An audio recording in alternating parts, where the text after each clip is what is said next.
لوگ بھی عجیب ہے. کافی وقت ہو گیا یہاں باہر سوتا تھا میں، تو طبیعت خراب تھی، میں باہر پلنگ پہ لیٹا ہوا تھا. یہاں قریب میں ایک قاری صاحب سوتے تھے، قرآن پڑھاتے تھے، لیکن یہ غریب قرآن تو پڑھاتے ہیں لیکن ان کو قرآن سمجھانا ضروری ہے کہ ان کو صرف یہ پتہ ہے کہ آسمانی کتاب ہے اور میں رمضان میں پڑھوں گا، تراویح ہوگی، آگے ان کو کچھ پتہ نہیں چلتا.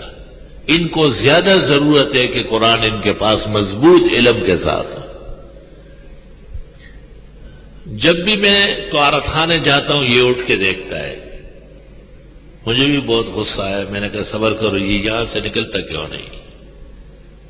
تو میں اس طرف آیا اور سر پر ایک بوری ڈالی اور اس کے اندر نیچے سے لکڑی دے دی، اور جب یہ دوبارہ اٹھا تو میں نے اس کو ایسا ہلایا اور جو بھاگنا شروع کر دیا.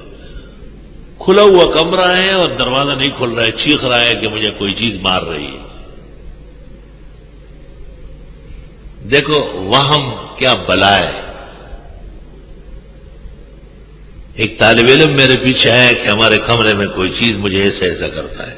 میں نے جا کے دیکھا اس کی اپنی قمیص لٹکی ہوئی تھی. اندھیرے میں وہ آستین ہلتا تھا تو اس نے سمجھا کہ نہیں میں جا رہا ہوں، بس میں اس کمرے میں نہیں رہوں گا.